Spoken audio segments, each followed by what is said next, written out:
G'day guys, Clint Adams here, and we are recording episode number 18 of The Full Landscape with Jason from Yergan Landscapes. In this episode, we'll talk about landscaping, which is what this man does, fatherhood, and cereal. Sit back, relax, and enjoy. Y'all ready to turn it up tonight?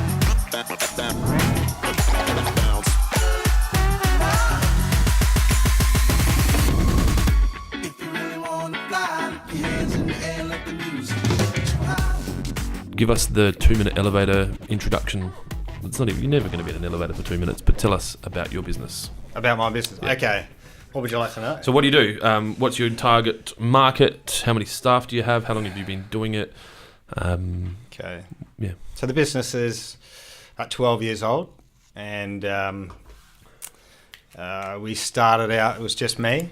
So Yeah, keep can you hear me? Yeah, no, that's right. Yeah, so it's just me, and then, you know, soon you end up employing a couple of guys to help out.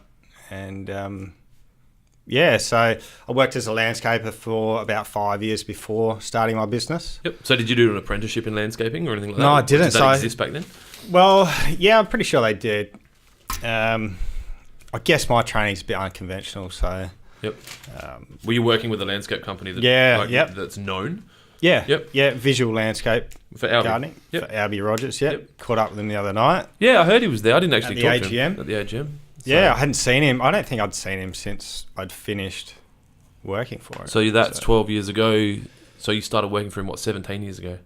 Yeah. Which shows the age of his business as well. Yeah, and I reckon he would have been doing before it for 10 years before I got there. That's crazy. Like, Yeah. it's funny that you You start gotta hearing love these it. numbers. Well, I'm 35. I'm meeting people that have had businesses since I was born. Yeah. You know. Yeah. So did you always have aspirations to start your own business? Was it? No, not really. I guess, so I started with Albie and just as a labourer. Hadn't really landscaped before. Was that straight out of school? No, it wasn't. So straight out of school was a bit of TAFE, building design and drafting. With the intention of? With the intention of architecture. Yep. Yeah. And probably couldn't stick at school for too much longer. Get it sort of itchy feet and You didn't want like to get sitting out there still? and do something. Yep. Yeah, I think that's what it was. I think also there's other things going on. There's, you got to pay for your life and Yeah. Okay. So you didn't have the carpet laid out for you just to do whatever you wanted. Yeah, you that's had to, right. You had to be self-made. Yeah, and that's not easy, I guess. You got to really want it. Mm. If I really want it, and for me to be an architect was 2 years building design drafting and then 4 or 5 years of uni. Yep. And then you still have to get a job out after that, don't you? Yeah. Which is probably something that's more now than it was back then, that people are coming out of uni without opportunity. Yeah. So 12 years in landscaping, you've got a team of how many now? So we've got 4 guys on site today. I've got a new guy starting in a week or so. So you try to, is that the size teams that you try to run? And I've got Shannon's coming back from England in a month or two, I think. So Yep. So you have 6 plus you. Six is the. What's the most staff you've ever had? I reckon about 10. And do you find 10 or 11, that you're better off, you make the same amount of money with 6 as you do with 10? I think. The balance or the stress? Look, to be honest with you, you can make more money with less guys. Yeah. Well, if they're the right guys. That's right. Yep. If they're the right guys and you're winning the right jobs. Yep. Because a lot of landscapers that I talk to, I guess, and we were very similar, a team of 4, I was making the same bottom line profit as a team of 12. Yep. But when I've got desires to have a team of 50, I have to get to 12 because you can't get to 50 without going past 12. But for a lot of landscapers, they don't really have any grand desires to have more than that. It's just they're trying to get the amount of work done that the public are demanding of them. Yep. So they just try to hire the number of people that they require for that. And they get into a point where they're like, hang on, why do I have so many people? I'm not happy, I'm stressed, I'm busy, I'm not making any more money than I was back then. Yep. The only people that are benefiting from it are my clients because they're getting their jobs done quicker, and my staff because they're getting money, and I'm stuck in the middle. Yep. Did you find that with a lot of people, or it's more if you had 10 or 11 highly qualified tradespeople, you'd have them? I think like the situation you're explaining there, if you've got clear intentions about where you want to go. Yep. I think when you get your trade license, you do some sort of accounting. Yeah, we did. I did. It's like a 10-week accounting course and a 10-week legal course. The basics of business is basically to sort of work out what you want to earn. Yeah, and reverse engineer it. Yeah, that's right. So, if you don't know how many guys you've got on the job site, or you've got them out there because you've got the work. Yeah, then you've probably lost focus on. Yeah, on the business. Yeah, on where you want to be. Well, that I remember when we did that, it was actually working out how much money you want to earn as a sole trader, yeah, and then to reverse engineer to work out how much per hour you need to charge. Yeah, that's right. Based on the chargeable hours that you and that still works. You just multiply it by how many guys you've got, yep, and then your expenses come into it. Obviously, your expenses go up more. Yep, and it's all. Well, once you get to $600,000 a year in wages, the government add another kicker on the top of that for group tax. Yeah, they do. Charge 2%. Yeah. So it's like, thanks, guys. You've successfully growing your business and you're employing South Australians. Can we please have some more money? Yeah. But that's getting raised. Hopefully, Stephen Marshall's knocking that on the head. So, how did you fall into it? Like, you just were looking for a job and applied for a labouring position? Yeah, after school and TAFE, it was... I did some sort of labouring jobs. I worked in a foundry for about a year and a half. Hot. Very hot. Very cool job, though. I enjoyed it thoroughly. It was probably... What was your role there? So I started off as, your lackey, and then... Sweeping and bins and... Yeah, sweeping. I worked my way to sort of the top job on the floor, which was die casting, where you're in charge of a machine that's worth a couple mil. Yep. And making Harley Davidson rims. Oh wow! So something that you can actually see out on the road and be like, "That's cool." Absolutely. You go, you can see the Harleys getting around, and not like making a part that disappears into a building or yeah. But for me, just working through process systems, just seeing how a massive factory like that worked, and just being a part of it, and just producing something of such high quality.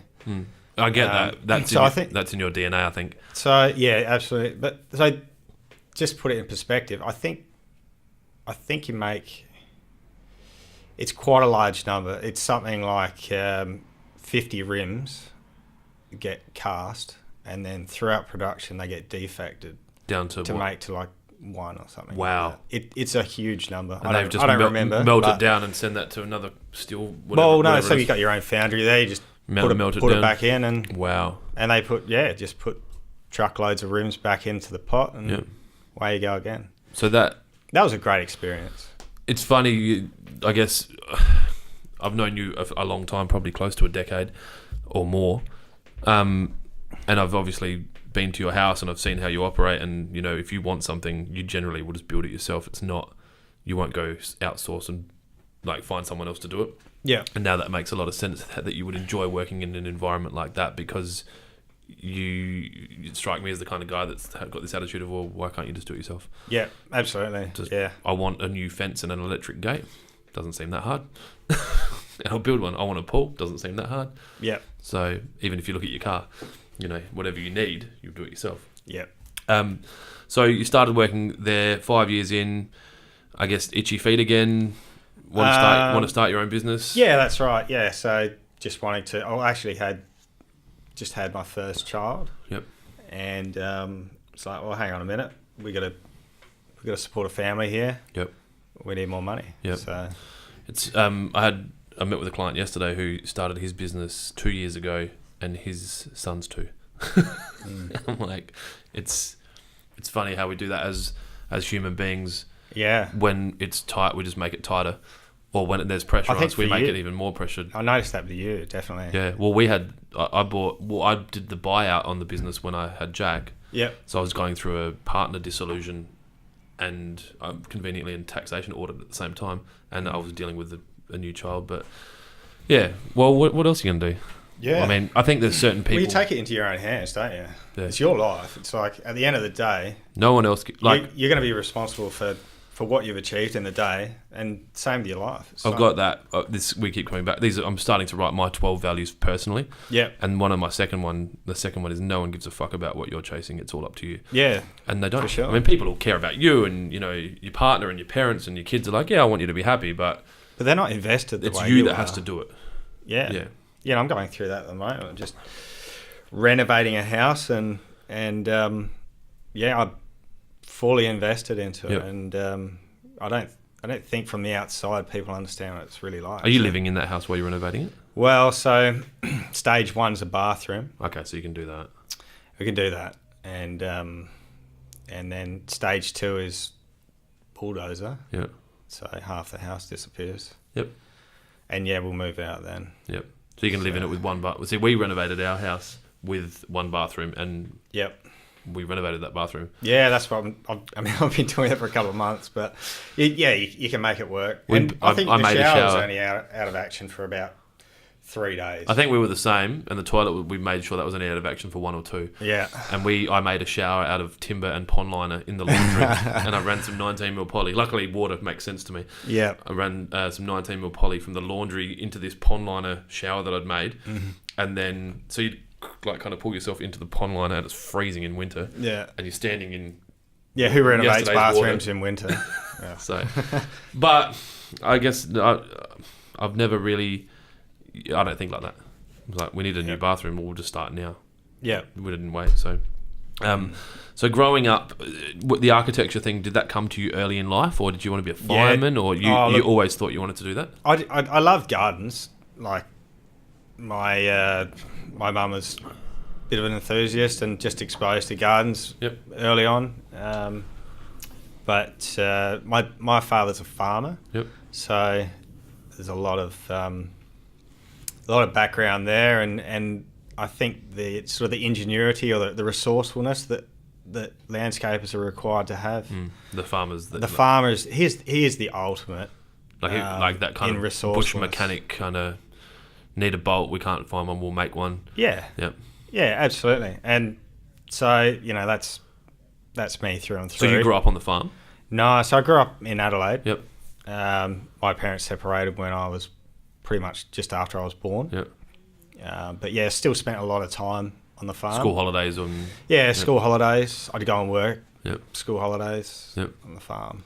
Yeah, so. I'm a child of divorce too, and my parents were too, so 0 and 2 is not much different. No, it's the same, yeah. And it's funny, I probably need to talk to someone like a psychologist about the depth of it, but I sometimes think that I guess I wouldn't be the person I am today if they didn't get divorced. Yeah. And I'm not at all, I don't have a problem with that.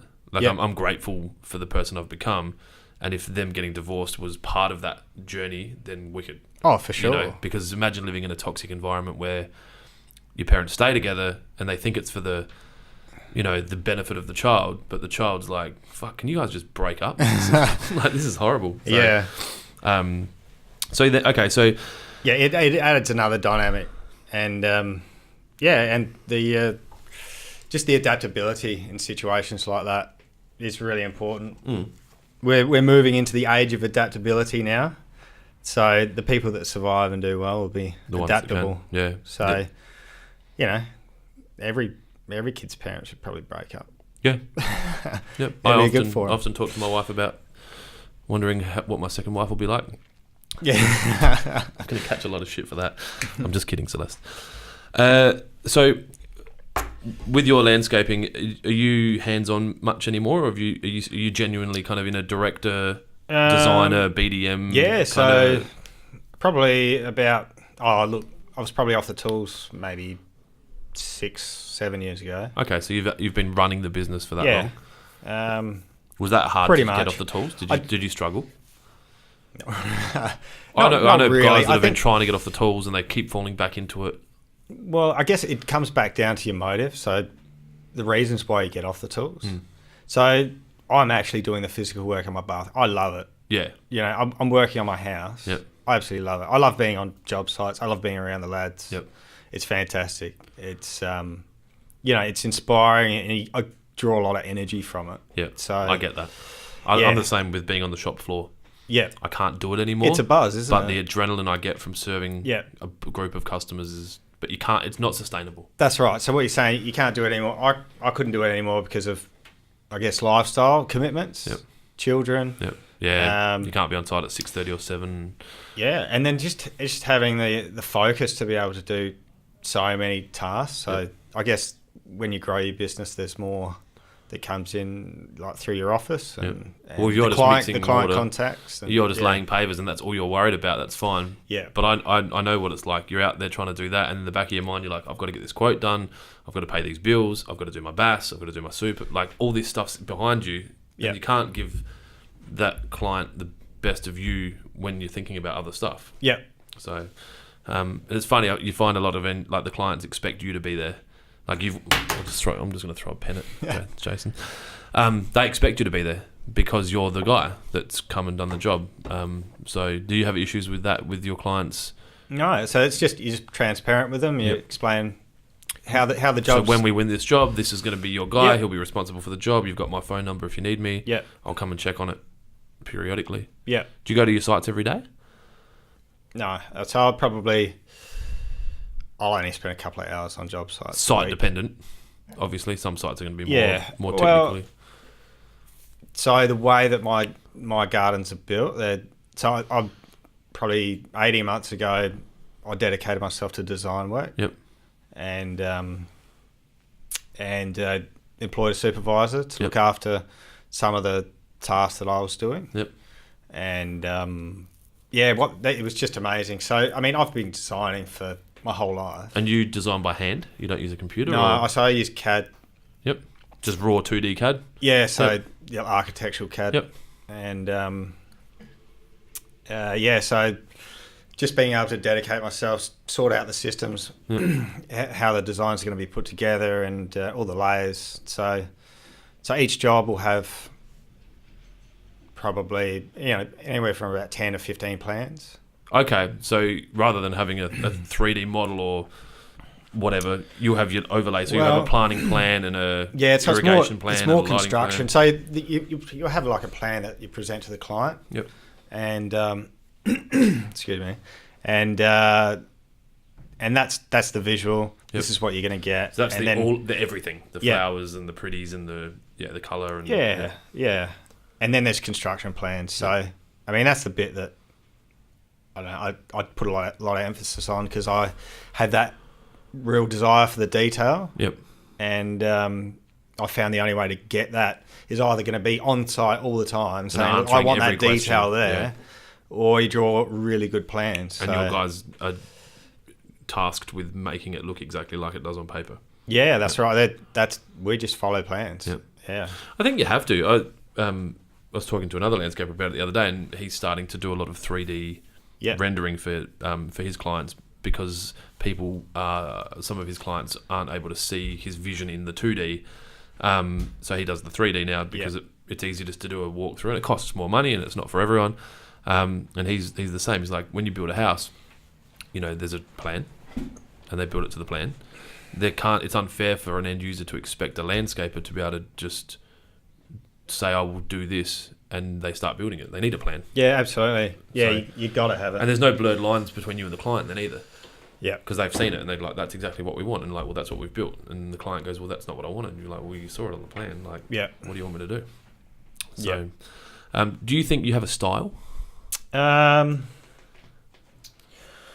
Well, yeah, look, I think so. Yeah. Would you be able to describe it, or it's just called Yergan style? Well, I haven't come up with a name for it yet, so if that's what you're asking. Do you know, are there products that you tend to go to, like timbers and stones? And I like to use all the elements, and just using what's. So quite often gardens are designed around architecture, so the house or the existing landscape. So complementing what's existing is really important. Yep. So the styles, if there's an existing house that's red brick with a lot of metal, then you're going to go down that path. So it's not really your style. Your style is to incorporate. Yeah, in a way, or enhance, or complement. Yep. I don't like sort of keeping the same style. Yeah. I don't, that it's not really being original. No. So I think in landscaping, to be competitive these days, you've got to be original. Yeah, because it's not price competitive. When you're saying competitive, you're talking artistically competitive. Yeah, for sure. Yep. Yeah. Do you find that when you go see a new client that you're being compared to other landscapers, or they've seen your work and it's just, we want to use you? In most of the time, it's we want to use you. Yep. So Can we talk? Yep. Look, my approach when visiting new clients is, okay, let's talk about design. Let's work through the process of design and talk about what you want to achieve from your garden. Yep. And what you plan to use it for, how many kids are in the garden, is there going to be a pool, all that kind of... Yeah.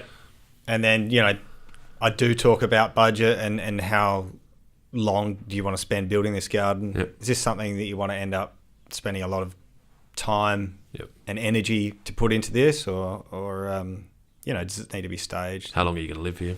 Yeah, how long are you going to live? How long have you lived here is Yep. a good one as well. And so... Do you build all your designs? Do you find that people ever engage you just as a designer, or it's usually... so that's the start of the process is, let's look at design, Yep. and then it goes into Yep. pricing it up, and Yep. by that time you've got such a good relationship with the clients that Yeah. it's It would feel weird. You'd be shocked if they were going to get someone else to build your design. Yeah. Really. Yep. That makes sense. So do you work with other designers? Is that, Yeah, you I have in the past. Yep. Yeah, sure. Do you feel more that you kind of just your own entity now? Well, I probably had... so I worked for one of Adelaide's leading designers for quite a while. Yep. And we stopped that probably about a year ago. Yep. Which was, and so it was great. I had a lot of design work on my own Yep. coming up. So Yeah, I good guess to it invest gets in to that. a point where you have to make a decision, or they have to make a decision, and yeah. And so there's a lot of freedom there. It's like, right, now it's time I can do what I want to do. Yeah, okay. You know? Yeah, I guess so, because And- when you're building someone else's garden, you need to be respectful Yeah. to build that garden. Yeah. Oh, look, it's fantastic process working with other designers, because I guess one of my philosophies is learning. Yep. And having that exposure, being able to work with people that really passionate about what they do. Yeah. It's a privilege. So Yeah, it is a good industry, isn't it? It's oh yeah, there are so many passionate people out there. Yeah. It's mind blowing. So well, even like before you're waiting to start the podcast and you catch up with Tyler. yeah, And I was talking to a commercial landscaper about it yesterday. I was saying it's quite odd that a lot of the commercial landscapers are less inclined to sit down and break bread together. Yeah. Whereas residentially, you guys all get along. you yeah. know? Well, I had a great chat with the commercial landscaper at the AGM Yeah. last week. Yep. Who was there? He said, like, I'm here tonight to look for other tradesmen to collaborate with. Yeah. That was his focus Yep. of being there. So So that smart. was mind blowing for me. It's so funny that I think that AGM was so under populated by the landscapers compared to the membership that we have. Yeah. And I think that some of them could have benefited by coming to meet other people, For sure. and not be so closed-minded. And that's what, obviously you've come there, you've gone, all right, this is my association, I want to be part of it, I want to understand, I want to see people, I want to talk to people. They're great people. It's like, you want to associate yourself with great people to have a great life. And like last year we went and we had a pretty good time. Yeah, last year was a special year. Yeah, got a bit out of control. So it comes around again, and it's like, well, that's what happened. That's what happened last year. Yeah. I'm definitely going again. So, Yeah, I drove this year. No, Matt drove my car home. That's all right. Yeah. It was all good. So, and they got a good selection of Yeah. beers. If you were to walk away from your like an employer right now and start Yergan again, would you do anything differently? Look, probably not a lot. Like I've worked put a lot of time into building the foundations of. Yep. I mean, obviously you've got all the knowledge. Yeah. Like the So- landscape knowledge, obviously business landscape knowledge knowledge, you kind of yeah. develop over a decade Yeah. Look, that's it. and beyond. It's a lifetime gathering your resources. Yeah, I'm only Gathering starting to realise that information. now. Yeah. When the more opportunities arise, the deeper you go into the tunnel. Yeah. So, So okay. resources, yeah, depends on how many resources you've got. All right. I guess a slight slant on the same question. What advice would you give someone else that's about to leave their employment to start a landscape business right now, if any? Yeah. Stay out of my industry. Stay out of my customers. Look, I'd ask a few questions like, Yep. Why are you doing this? why are you doing it? Do you really want what do you really want to achieve? Yep. And get the right motives. Yeah. So that's important. So to make sure that they don't just think it's going to be this cakewalk and yeah. Oh, look, that's right. If they know what they're doing in terms of landscaping and they've been in the industry, Yep. then they know what they're up for in terms of the workload. Yep. But in terms of running a business, it's a different kettle of fish, I suppose. Well, that's right. You don't just switch off and jump in the car with your lunchbox and head home, do you? It's the next meeting and the next whatever. Yeah, I think it does. It just comes with a whole lot of questions. But I would say one piece of advice would be, if you're going to do it, just go all in and be a sponge. Just suck it up. Yep. Everything's a learning experience. Yeah, even the losses, especially the losses. Especially the losses. It's fantastic. And I was speaking to a guy the other day about that. It's like the losses can be fantastic because when you're in the situation where perhaps the job's not going to plan, yep. There might be whatever's not happening anyway. And you look at the situation and having the consciousness around it to go, well, look, it's not working out for us right now. We can either suck it up and move forward and do our best to finish the job, or you could quit. There's lots of options, but looking at it as, look, this is what we can learn from this. What can we learn from this situation? It forces you to think about it, doesn't it? Yeah. When things are tight and you're like, it's not just. You want to burn it in. Go, well, look, if we've made mistakes here, let's learn from it and take that on to the next job. Yep. Yeah. What is something you wish clients knew about the landscaping industry that they don't seem to know? I was going to scrub that question off there, but look, and I mean, I guess the reason I ask questions like that is that the reason why we produce this podcast is to try and I want to bring value to you and your peers and the end users. So, if it's the case that doing a design and being charged for it is really necessary, and maybe people don't like the idea of paying $3 or $4 grand for a landscape design, but when you're going to invest $200,000 into a backyard, it's the minimum entry, and a lot of people don't get that. Or when it rains, we can't work because it's just the reality of the world. Or I don't know, like most of the clients you're dealing with all across that, and it's cool. Maybe there is nothing, but that was kind of where I was heading with that. Yeah, well, I guess I don't have a real lot of issues with my clients in terms of. You communicate pretty clearly at the start. I think I do. This is what we do. This is the operational. This is when we require payment. This is how your invoicing is going to work. Yeah. So it's like any relationship. If you lay out your intent straight away and stick to what you say, everything's pretty. Well, that's right. Smooth. So all the groundwork happens at the beginning. Yeah. Foundation. Yeah. Is there a product that you're currently obsessed with in the landscaping market that you just keep throwing in? I love concrete, so just concrete in general, or like like the depth of concrete now with the kind of all the different features and stones and I guess I've been pouring vertical concrete for the whole time I've been landscaping, and now I love that. Yeah, it is in, so like benches Yep. and walls and Yep. yeah. People seem to be quite confident with concrete now, like what they're doing with it. It's they're testing the kind of limits of it. I guess, safely. Yeah, for sure. Like, and look, there's a few people that I follow on Instagram and that over in New South Wales, Melbourne, just amazing stuff that they're doing with concrete and the skill involved to finish. Because you know what the skill. Like, I look at it and go, yeah, that's cool. Yeah, like, that looks wicked, but I don't think about how hard it would have been to form it or how many hours they would have had to stay with it to make sure that it gets that's right. finished properly. Concrete's like, look, every concrete pour is going to be different. Because it's not a living thing, but the water quantity changes and the temperature's different and the rain. Yeah, that's right. Okay, so you have to have your wits about you when you're doing that. It's like going into a footy match, and guaranteeing that you're going to win. You know the result beforehand. Yeah, you can't. Yeah, because there's so you many can't variables. lose. But that's your choice. Yeah, Yeah. that's funny. That leads me into the next question. What keeps you busy when you're not landscaping? Oh, look, at the moment, kids. I love spending time with my kids. Yep.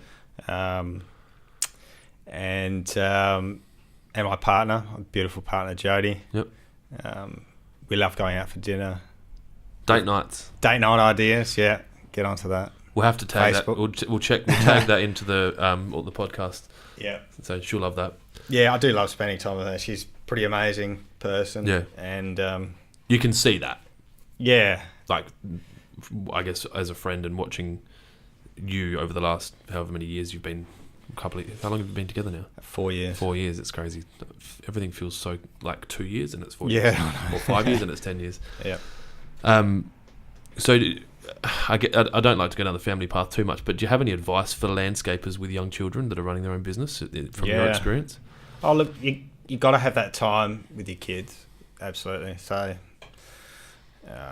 get them involved as well if you can do that. Yep. That's a real asset. Yep. When probably 4 years ago, my daughter used to come out to the job sites Mondays and Tuesdays. Oh, because she would be in the car or she'd come into the shop, I remember. Yeah, remember that? Yeah. So she was with me all the time. Yep. For a couple of years. Yep. And yeah, she's benefited from So it instead of immensely. childcare, she'd just jump in the car. Yeah, none of my kids have been to childcare, so it's Yep. yeah. Yep. So they just come to work. Yeah. Yep. Yeah. Is that hard? It'd have its own challenges. Oh, look, Or that's their problem. If they're bored, just too bad. look, life is a challenge. Like if you're going to take on landscaping to be a business, you have Yeah. to expect that Yep. it's going to be challenging, and Yeah. you know, Any business, isn't throw it? a kid Yeah. into the mix. Yeah. Well, that's true. Yeah, any business, throw kids into it. 'Cause Well, when we, okay, got another element to manage. Yeah. When we had Jack, I used to take Thursdays off and stay home with him for the day. So I'd work, but Yeah. we'd be home because I can work from Yeah. anywhere. And he'd have to sleep twice a day, and Yeah. when they're young. But now with Connor and Lucy, like I can't even fathom taking twin 18-month-olds to work with me for a whole day. I don't even. It's a full-time job with those two, but yeah, um, it's good when you can take them out. So if they're when out, I they have my tend to be kids- more well-behaved, don't they? Because they're doing Yeah. stuff. They're not bored. They're actually like, oh, you go site visits are Yeah. fantastic. Yep. And most of my job sites they're pretty your clients are safe. kid-friendly. They don't have a problem with you. Well, they're bringing not your kids building around. sites. They're No. usually more backyards. Yeah, And, you're making it pretty. You're not. Yeah, Yeah. it's not dangerous. They get to know the clients as well. Look, we've had many jobs where Gracie's just made friends with the clients there, and every time they go there, they go and see the clients while I go and speak with the boys. I love it. It's pretty amazing. They sit in the kitchen and it's like, Gracie, it's time to go now. Oh, I don't want to go. I don't want to go. We're gonna go see more clients. Yeah. Do you have a favourite lawn? I remember last time I came to your house, your lawn was like lawn. Like, well, the lawn porn before lawn porn existed. Like, do you know the variety that you've got? So I've got Sir Walter in the back. Yep. And then it's Kikuyu in the front, Yeah. which is the original lawn. Yeah, But yeah, the buffalo, just you love it. amazing. Yeah. I've got to work out what I'm going to put at my house. We're about to do my backyard and my front yard, so I'll probably Yeah. have 500 squares of lawn maybe across the whole house. So I've got to really think about mowing You're not gonna look after it though. Are the you? lawn. Yeah. I don't know, probably not. I'm not a big fan of manual labour. Yeah, I can't see you doing that. What did my grandfather used to say that he thought manual labour was a Spanish guy.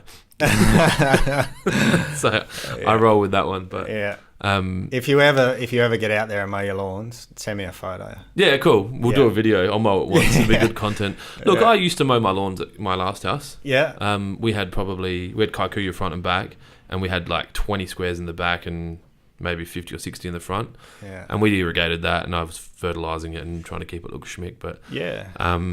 I don't get the same pleasure out of mowing my lawn that other people seem to get. Yeah. Like, I don't know.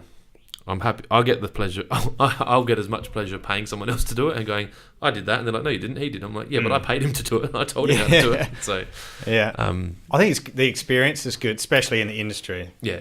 So if you know how to cut your grass, I'll need to do it. Well, we'll probably get get a cylinder mower, like the lawn. Yeah. Like now that I'm so heavily involved in the lawn movement. Yeah. And the Australian Lawn Fanatics. Shout out to those guys. Their hats up there. I'm collecting hats now. I have to get another shelf for hats. There's a good one up there in the middle. The Yergan. Well, you're dead centre, like legit dead centre. So probably for today. Yeah. We'll make you feel welcome while you're here. Pedestal. So yeah, I wanted to produce as much content as I can that's of value to people. So we'll do some lawn install content, and we'll do some mowing content, and we'll do some sprinkler adjustment content. And it's easy if we can do it at my house. That's great. Yeah, well, it's your product that you're selling, and you've got to know your product. That's right. And irrigation, you can't sell no worries. We've installed it. We've so. installed I've installed all the stuff we sell. I get it. Yeah. I probably need to spend more time on lighting and install it and understand it, and learn the intricacies of ups and downs and warms and cools and cable runs and all that kind of thing. So be keen to do a site visit with you guys, with one of your sites actually. Yeah. We do deep dive, and we'll come out and walk us around your site and explain your thought process around why you've done stuff. And cool. That could produce some good content for you. Yeah. I don't have any other questions. Do you have anything that you want to plug at the moment that you guys are working on for the people that are listening? We'll link in all your Instagram and your Facebook underneath the podcast. So, I've got to check my phone. I asked people if there was any questions. You got a question? What is your favourite cereal? Really? Yep. Cool. Who was that? Mitch Davies. No surprises there. I'm on the muesli at the moment. Are you a breakfast guy? Look, one of my daughters, Ella, has just been sort of traditional throughout our lives that we have breakfast together. Every day? Yeah. Yeah, pretty much. Yeah. So, we're on cereal at the moment. Kiwi fruit and yogurt. So whatever she wants, you just roll with that generally? Pretty much. We're both flexible, so we've been through porridge and. Yeah. I had breakfast with the kids this morning. Yeah. That's a whole process in itself. It's because Connor and Lucy don't always put it in their mouth. A lot of the food ends up on me or on the floor. Yeah. So I remember that. I'm really looking forward to the next stage when they can sit down and cut their own food and eat it all, or choose to leave it. But there's no middle. It's either eat it or don't eat it. It's not. Yeah. Well, I could eat it, or we could throw it at the dog, or I could throw it on the floor, or we could put it in our pockets, or whatever. So, cool, man. Thank you so much for coming in at short notice. Can I just plug away? Yeah, plug away. So, Jodie, my partner, she runs a business development company. Yeah. And each year we have it's a charity event. Yep. At the Grand. Yep. And it's called Cocktails and Dreams. I'm aware of the event. I've never come, and I keep getting invited. And you get the invites. No, I'm feeling guilty. So each year it gets bigger. I think it was about 170 people last year. And dreams. This year we're looking to get 200. Yep. When is it? It is in December. I think it's the 7th. She's going to kill you. If I get it wrong. You just plugged it, and now you don't know the date. Hang on. I'll look it up while we're here. Yeah.